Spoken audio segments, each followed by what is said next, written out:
جی میں نے ایک حدیث پڑھی ہے ادب المفرد میں. تو اس حدیث میں ایسا لکھا ہے کہ ایک صحابی کہتے ہیں کہ دوسرا ایک صحابی مطلب دوسرا ایک آدمی جو اپنے جو ٹرائبلزم اور جو اپنے جو ونش جو کیا لینیج کے بارے میں اس کے بارے میں پرائڈ کر رہے تھے. تو اس نے ایک بات کہی تو صحابہ کرام کہا کہ رسول اللہ صلی اللہ علیہ وسلم کہتے ہیں کہ جب آپ یہ سنو کسی سے جو پرائڈ کرتا ہے اپنے لینیج کے بارے میں تو اسے کہو کہ گو اینڈ سک یور فادرز ڈیک. اور اس کو فیگریٹیولی مت کہو, ڈو ناٹ اسپیک فیگریٹیولی, مطلب اس کو ایکسپلیسٹ کہو. تو میرا یہ کہنا ہے کہ قرآن میں ایک آیت ہے وَلَا تَسُبُّوا الَّذِينَ يَدْعُونَ مِن دُونِ اللَّهِ, کیا اس سے کانٹراڈکشن ہوتا ہے کیا؟ میرا یہ سوال تھا. اوکے دیکھیے یہ سوال جو آپ نے پوچھا نا تو اپنے آیت جو ہے نا دوسرے اس طرح کی جو دوسری حدیث ہے نا اس پہ فٹ ہوتی ہے وہ آیت, یہ آیت یہاں نہیں فٹ ہوتی ہے. چلیے شیخ کفایت اس کا جواب بتائیں گے. میں جو بھائی انگریزی میں بول رہے تھے, میں جو سمجھ پایا ہوں کہ وہ شاید وہ حدیث تو نہیں کہہ رہے ہیں جس میں ہے کہ کوئی ایسا کرے تو اس کو آر دلاؤ, گالی دینے والی جو بات, وہی تو نہیں ہے؟ ہاں ہاں جی وہی روایت ہے نا. تو اس میں میری ایک ویڈیو ہے باقاعدہ اس روایت پہ جا کے دیکھ لیجئے. خلاصہ یہ کہ منقطع روایت ہے, ثابت نہیں ہے. اور شیخ عبدالحسیب مدنی حافظ اللہ کی پوری کتاب ہے اس پہ, ہاں وہ چھپی ہوئی ہے, وہ شاید کہیں ملے تو اس کو پڑھ لیجئے, پوری کتاب ہے. خلاصہ یہ ہے کہ وہ روایت ضعیف نہیں ہے, اور جو لوگ صحیح بھی مانتے ہیں تو اس کا وہ یہ مطلب نہیں بتاتے ہیں کہ گالی دو, بلکہ مطلب بتاتے ہیں کہ اس کی حیثیت بتاؤ کہ تم تکبر کر رہے ہو, گھمنڈ کر رہے ہو, تو تمہارا دنیا میں آنے کا جو پروسیس ہے تو یہ اس لائق نہیں ہے کہ اس پہ غور کرو گے تو تمہیں سمجھ میں آئے گا کہ تم گھمنڈ کرنے کے لائق نہیں ہو.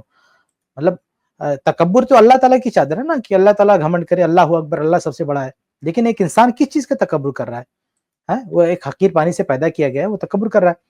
تو وہ اشارہ جو ہے, اچھا یہ بھی باقاعدہ امام ابن القیم رحمہ اللہ اس کی شرح کر رہے کہ میری ویڈیو میں آپ دیکھیں گے تو میں نے اس میں ایکسپلین کیا کہ اگر جو لوگوں نے اس کو صحیح بھی مانا اس کی تشریح گالی کرنے سے نہیں کی ہے, انہوں نے اس کی یہ تشریح کی ہے کہ اسے اس کی حیثیت یاد دلاؤ کہ بھئی تم گھمنڈ کر رہے ہو نا, خاندان پہ گھمنڈ کر رہے ہو, تم گھمنڈ کرنے کے لائق نہیں ہو, تم انسان ہو, اللہ نے تم کو پیدا کیا ہے, تمہاری پیدائش کا پروسیس پہ غور کرو. تمہیں زیب نہیں دیتا کہ تم تکبر کرو, کیا بڑے بنتے ہو, اللہ تعالیٰ بڑا ہے, لم یلد ولم یولد. اسی لیے اللہ نے جہاں اپنی بڑائی بیان کی تو اللہ کیا کہتا ہے, لم یلد, نہ اللہ نے کسی کو جنا ہے, ولم یولد, نہ اللہ جنا گیا ہے. ان چیزوں سے اللہ پاک ہے, ٹھیک ہے. تو اول وہ روایت ضعیف ہے, صحیح بھی مانے تو اس کا وہ مطلب نہیں, گالی گلوچ مطلب نہیں ہے. جی ٹھیک ہے. جی وہ ایک سوال تھا جی, ابو بکر رضی اللہ تعالیٰ عنہ, یہ تو صحیح ہے, میں نے پڑھا ہے, مسلم میں ہے شاید, وہ کہتے ہیں امسس بی بزر اللات, مطلب اس کا آنسر جی چیک بتا جی دیجیے. صحیح بخاری میں ہے, صحیح بخاری میں ہے, اصل میں تصدیق دیکھیے نہیں کیا. جی ہاں صحیح بخاری میں ہے. اور ابو بکر صدیق رضی اللہ تعالیٰ عنہ کو ان لوگوں نے, اچھا وہ بھی کیا امسس بزر اللات, انہوں نے کیا کہا کہ وہ جو لات ان کا بت تھا, بت, تو اس کی وہ لوگ پوجا کرتے تھے. ہاں تو انہوں نے کہا کہ بھئی لات کا جا کے بزر تم چوسو, تمہاری یہی حیثیت ہے. تو یہ دیکھیے یہ بھی ایک گالی نہیں ہے, وہ جس کی پوجا کرتے تھے ان کو ان کی حیثیت یاد دلائی ہے ابو بکر صدیق رضی اللہ تعالیٰ عنہ نے. کیونکہ کیا کہہ دیا تھا اس بندے نے, یہ کہہ دیا تھا کہ یہ لوگ جو آپ کے ساتھ ہیں نا, آپ کا ساتھ, اچھا بعد میں وہ مسلمان بھی ہو گئے تھے, انہوں نے یہ کہہ دیا تھا کہ یہ جو آپ کے ساتھ ہیں آپ کا ساتھ چھوڑ دیں گے. تو ابو بکر صدیق رضی اللہ عنہ کو غصہ آ گیا کہ بھئی ہم نبی کا ساتھ دے رہے ہیں, جان مال سب نبی پہ قربان ہے, اور یہ ہمارے بارے میں یہ سوچتا ہے کہ ہم نبی کا ساتھ چھوڑ دیں گے. تو وہ سختی سے جواب دیا, ابو بکر صدیق رضی اللہ عنہ نے اس موڑ پہ ان کو غصہ آیا, انہوں نے سختی سے جواب دیا. ان کا جو شرکی عمل تھا نا اسی طرح پہ سارا. زندگی کے مراحل میں جلال کے ایسے مواقع آتے ہیں جو بہت سنجیدہ ہوتے ہیں اور بہت تعبیر ہوتے ہیں. بکر رضی اللہ تعالیٰ عنہ بہت سنجیدہ تھے اور جو ہے بہت متین تھے, بہت ثابت تھے, لیکن وہ ایسی کمزور نفس تھی نا کہ اصل میں ابو بکر رضی اللہ تعالیٰ عنہ اپنے جان سے, اپنے مال سے سب سے زیادہ رسول صلی اللہ علیہ وسلم کا ساتھ دینے والے بذات خود تھے, اور پھر دیگر صحابہ تو تھے ہی. تو وہ ایسی بات اس نے کہہ دی تھی. ایک اور چیز ہے میرے ذہن سے نکل نہ جائے, شیخ شعبان تھوڑا سا روکوں گا, میرے ذہن سے نکل جائے. ابو بکر صدیق رضی اللہ عنہ کی پوری زندگی ریکارڈ میں ہے, اس موقع کے علاوہ انہوں نے پوری لائف میں کبھی کوئی سخت جملہ بولا ہو. دیکھیے کسی پر آپ اعتراض کر رہے ہیں نا تو اس کا جو عام معمول ہے اس کو بنیاد بنا کے آپ اعتراض کر سکتے ہیں. جو عمومی معمول ہے, عام طور سے آدمی جو کر رہا ہے, جس کی عادت بنی ہوئی ہے, پوری زندگی میں پوری لائف میں اگر ایک بار انہوں نے سخت جملہ کہہ دیا تو یہ کوئی عیب کی بات نہیں ہے نا, یہ تو اچھی بات ہے نا کہ کسی کی سخت کلامی کو کاؤنٹ کیا جا سکتا ہے کہ پوری لائف میں انہوں نے کتنی بار سخت کلامی کی ہے. اس سے بڑی فضیلت کیا ہوگی؟ آج ہمارا اور آپ کا حال یہ ہے کہ ہم گن نہیں سکتے ہیں, شمار نہیں کر سکتے ہیں کہ ہم کتنی سخت کلامیاں کرتے ہیں, لیکن وہ صحابی رسول ہیں, امت میں سب سے افضل صحابی ہیں, ان کی پوری زندگی میں صرف ایک سخت کلامی ملتی ہے, وہ بھی کوئی گالی نہیں ہے, ان کے بتوں کے تعلق سے انہوں نے کہا ہے کہ جاؤ تم یہ کام کرو. ٹھیک ہے جی شیخ صاحب, بات کی دلیل ہے نا, یہ بھی اس بات کیا کی یہ دلیل ہے کہ ہم کانٹرڈکشن نہیں ہے کہتے قرآن سے؟ صحابہ کرام رضوان یہ اللہ سوال تعالیٰ ہے. علیہ مجمعین کی کوئی لغزش ہو گئی ہے, کوئی سو ہو گیا ہے تو ہم اس کو تسلیم نہیں کرتے. ہمارے بارے میں کہا جاتا ہے نا کہ صحابہ کرام رضوان اللہ تعالیٰ علیہ مجمعین کو حضرت معصوم سمجھتے ہیں یا یہ سمجھتے ہیں کہ ان سے کوئی غلطی نہیں ہو سکتی, تو ایسا نہیں ہے. جیسے یہ روایت ہے, اب اس روایت میں بات موجود ہے, اب ہم اس کو تسلیم کرتے ہیں. بکر رضی اللہ تعالیٰ عنہ نے ایسی بات کہی تھی. اب ظاہر سی بات ہے کہ یہ ایک سخت بات تو ہے ہی, لیکن اب وہ سخت بات کہاں ہے اور کس جگہ پہ ہے, میں اس کی تشریح کر رہا تھا کہ اس نے ایسی جگہ چوٹ کی تھی نا کہ بکر صدیق رضی اللہ تعالیٰ عنہ اس امت کے سب سے بڑے وہ شخص ہیں جو اپنے جان, اپنے مال, اپنی حقیقت سے قربان ہونے والے, اور پھر صحابہ کرام کو تو ایسی جگہ پہ اس نے چوٹ کی کہ پورا جلال ان کا ابھر آیا. بھی بہت سنجیدہ تھے, لیکن پورے جلال میں اگر انہوں نے یہ لفظ بول دیا تو یہ تو خود اس بات کی ہے کہ ہم صحابہ کو معصوم نہیں مانتے, اور اگر کوئی چیز ثابت ہے تو اس کو صحیح محل میں اس کو رکھتے ہیں. ایک مسئلہ اور یہ کہ ابو بکر صدیق رضی اللہ تعالیٰ عنہ, جن کے پوری زندگی کا ریکارڈ ہمارے سامنے ہے, تو انہوں نے کبھی سخت کلامی نہیں کی. آپ ان کا جملہ دکھ رہا ہے, لیکن جس نے اکسایا, یعنی جو حالات پیدا کیے گئے, اس پہ وہ آپ نہیں دیکھ رہے ہیں کہ ایک سیدھے سادے آدمی کو بھی مجبور کر دیا گیا ایسا سخت جملہ بولنے پہ. ایک آدمی جو سیدھا سیدھا ہے, تو آپ کیا سمجھتے ہیں کہ مطلب آپ کوئی بھی حالات پیدا کریں, کسی طرح کا بھی کمنٹ کریں, جو بھی کہیں, تو ریئیکشن نہیں آئے گا؟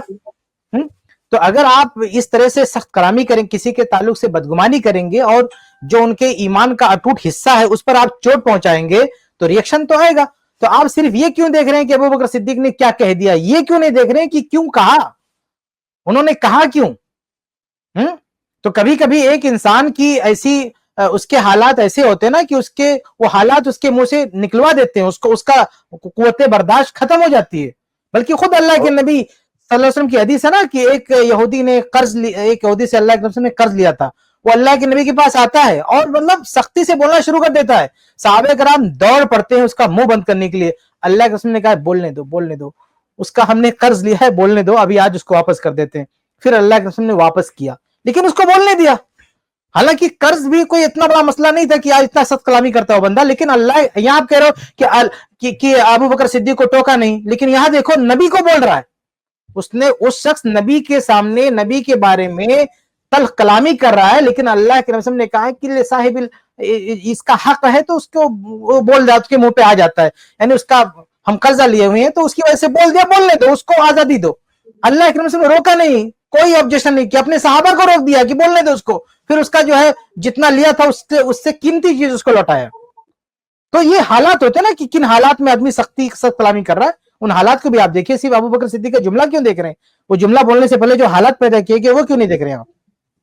انہوں نے اور بھائی صحابہ کے بارے میں ہمارا عقیدہ یہ نہیں ہے کہ یہ سخت بات کہی تھی حضرت بکر صدیق رضی اللہ تعالیٰ عنہ نے. صحابہ کے دفاع میں یہ سخت بات صدیق اکبر رضی اللہ تعالیٰ عنہ نے کہی تھی. خود بھی صحابی اور دوسرے بھی, اس سے معلوم ہوا کہ صحابہ کے دفاع میں سختی کی جا سکتی ہے. جیسے قرآن نے خود کہا نا الا انہم هم الصفا, تو صحابہ کے دفاع میں ابو بکر صدیق رضی اللہ تعالیٰ عنہ نے سختی کی تھی. معلوم یہ ہوا کہ اس مسئلے میں سختی بھی کی جا سکتی ہے. یہ بھی ایک چیز پتہ چلی. نہیں, صحابہ کے بارے میں ہمارا عقیدہ یہ نہیں کہ ان سے کوئی غلطی نہیں ہو سکتی ہے. صحابہ کرام سے بھی غلطیاں ہو سکتی ہیں. اگر حضرت ابو بکر سے اس طرح کی ان کی زبان سے کوئی بات نکل گئی, تو آپ عمومی طور پہ حضرت ابو بکر کی سیرت بھی دیکھیں, اور عمومی طور پہ اللہ کے رسول صلی اللہ علیہ وسلم کا حکم بھی دیکھیے. اللہ کے نبی صلی اللہ علیہ وسلم کے بارے میں خود آتا ہے کہ اللہ کے نبی صلی اللہ علیہ وسلم فحش گو نہیں تھے. حضرت ابو بکر کے اخلاق کی بھی قرآن میں جو ہے وہ حدیثوں میں تعریف کی گئی ہے. تو عمومی طور پہ صحابہ کرام با اخلاق تھے, حضرت ابو بکر بھی با اخلاق تھے. البتہ وہ معصوم نہیں تھے, فرشتے نہیں تھے کہ ان سے کوئی غلطی سرزد نہیں ہو سکتی ہے. تو اگر ان کی زبان سے ایسی حالت میں کوئی سخت جملہ نکل گیا جو حالت مظلومیت کی تھی, یعنی قرآن مجید میں نے فرمایا لا یحب اللہ الجار بالسوء الا من ظلم, کہ بعض اللہ رب العالمین بری بات کہنے والے کو پسند نہیں کرتا, مگر کبھی ایسا ہوتا ہے نا کہ مظلوم آدمی کی زبان سے کوئی ایک اچھی بات بری بات نکل جاتی ہے تو اس پر ویسی پکڑ نہیں ہوتی ہے. تو جو بات ان کے سامنے کہی گئی تھی کہ جتنے لوگ تمہارے ساتھ آج کھڑے ہیں جب جنگ ہوگی تو تمہارا ساتھ چھوڑ دیں گے, وہ ایک غلط بات تھی. تو اس کے دفاع میں جذبات میں آ کر کے حضرت ابوبکر کی زبان سے ایک بات نکل گئی تو بھائی وہ معصوم نہیں ہے, وہ فرشتے نہیں ہیں, ان سے بھی غلطی سرزد ہو سکتی ہے. پر یہ وہ ان لوگوں میں سے جن کے بارے میں اللہ تعالیٰ نے قرآن مجید میں اللہ کے نبی صلی اللہ علیہ وسلم نے ان کے بارے میں فرمایا کہ اللہ رب العالمین نے ان لوگوں کو بخش دیا ہے, ان کے سارے گناہ معاف کر دیے گئے. آپ دیکھیں حضرت حاتب سے تو اس سے بڑی غلطی سرزد ہو گئی تھی کہ انہوں نے اللہ کے نبی صلی اللہ علیہ وسلم کا راز فاش کر دیا تھا. اور حضرت عمر نے جب کہا کہ مجھے اجازت دیجیے کہ میں اس کی گردن قلم کر دوں تو اللہ نے فرمایا کہ تم کو پتا ہے کہ یہ بدری ہیں اور اللہ تعالیٰ نے بدری لوگوں کو معاف کر دیا ہے. تو حضرت ابوبکر تو بدر کے سب سے عظیم ترین مجاہدوں میں سے ایک تھے. تو اگر ان سے کوئی غلطی سرزد بھی ہو گئی ہے تو ہم کو پوری امید ہے کہ اللہ تعالیٰ نے ان کو معاف کر دیا. حالانکہ وہ کوئی گناہ کبیرہ نہیں تھا, ایک غصے میں زبان سے نکل جانے والی بات تھی. میں ایک تھوڑا الگ اینگل دینا چاہتا ہوں اس میں ہم لوگوں کو کیا دیکھنا چاہیے کہ ہر زبان کی ایک طریقہ ہوتا ہے, ایک جو بات کہی جاتی ہے زبان میں. اب اگر جیسے آپ لیکسیکون ڈکشنری میں دیکھو گے تو امسس بزرا فلانتن, تو آپ یہ دیکھو گے تو اس کے اندر یہ دیا ہے پروورب ہے, یہ ایک پروورب کے طور پر. اب یہ سمجھنا بہت ضروری ہے. اس کی میں ایک دو مثالیں آپ کے سامنے رکھوں گا. جیسے انگلش میں آتا ہے it's raining cats and dogs, مطلب ریننگ کیٹس اینڈ ڈاگس کا مطلب یہ نہیں ہوتا ہے کہ بلی اور کتے اوپر سے برس رہے ہیں, مطلب بارش بہت زوردار ہو رہی ہے. تو ہر چیز کا جو لٹرل جو لوگ ترجمہ کرتے ہیں نا, لٹرل کہ لفظ بلفظ, وہ ضروری نہیں ہے. خاص طور سے محاوروں میں پھر وہ بات مانا بدل جاتی ہے. جیسے سر پہ بٹھاؤ, سر پہ مت بٹھاؤ, مطلب یہ نہیں کہ لٹرل لفظی سچ مچ سر پہ بٹھائے کسی کو. ہاں, تو ایسی بہت سی مثالیں. اب یہاں پر میں کیونکہ وقت ہمارا ختم ہو گیا ہے, میں آپ کو ایک مثال دیتا ہوں. یہ ایک لٹریچر کی ایک مثال ہے, کلاسیکل لٹریچر کے اندر. ان شعراء ثلاثۃ, کہ شعراء جو ہوتے ہیں تین ٹائپ کے ہوتے ہیں. شاعر جو ہوتے ہیں نا, شاعر تین ٹائپ کے ہوتے ہیں.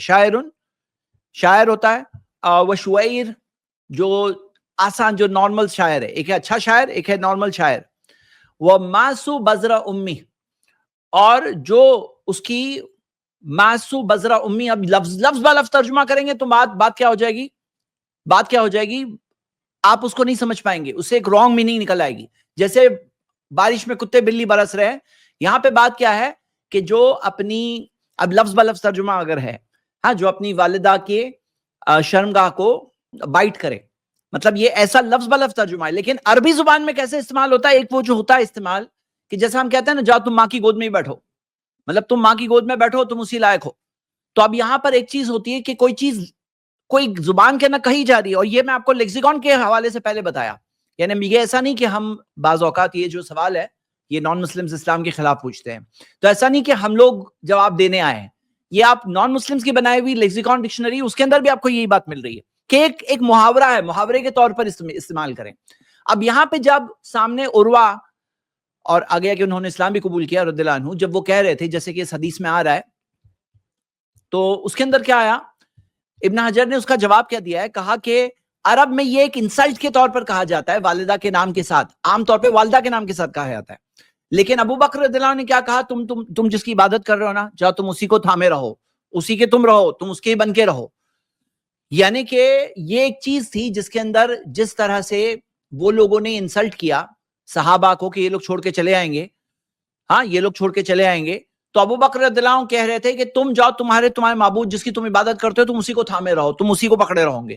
یعنی یہ اس معنی میں, اس سینس میں استعمال ہوتا ہے. اور میں نے شاعری کے کئی مثالیں یہاں پہ اس کی جمع کیا ہے, اور پروبز میں پرو جو ٹیکسٹ سے یہ کلاسیکل لٹریچر میں جس طرح سے استعمال ہوتا ہے اس کی مثالیں دی ہے.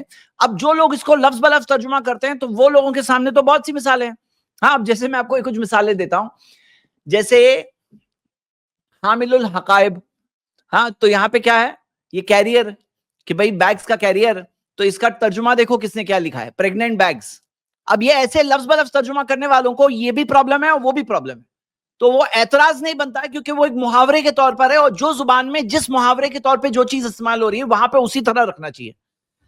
جی, یہ بات میں نے شارٹ میں بتائی کیونکہ وقت ہمارا ہو گیا ہے ختم. جی, شکریہ. بہت بہت اچھا اضافہ, زید بھائی نے بہت مطلب اچھی ریسرچ, اچھا اضافہ پیش کیا اس میں, تو ہر اینگل سے اس کا جواب آ گیا الحمدللہ. الحمدللہ, جزاک اللہ خیر. السلام علیکم ورحمۃ اللہ وبرکاتہ. اس کلپ کی فل ویڈیو دیکھنے کے لیے ہمارے چینل پر ضرور آئیں۔ آئی پلس ٹی وی نے ایک نیا یوٹیوب چینل شروع کیا ہے جس کا نام ہے آئی پلس ٹی وی اختلاف کا حل۔ اس چینل پر صرف اختلافی مسائل پر ویڈیوز آئے گی، لیکن دلائل کے ساتھ اور بھائی چارگی کے ساتھ۔ آپ کو میں دعوت دیتا ہوں کہ آپ بھی ہمارے اس چینل کو سبسکرائب کریں، ہماری ویڈیوز کو شیئر کریں اور نوٹیفیکیشن آئیکن کو آل سلیکٹ کریں تاکہ آپ کو ہماری ویڈیوز کا نوٹیفیکیشن مل سکے۔ جزاک اللہ خیر، والسلام علیکم ورحمۃ اللہ۔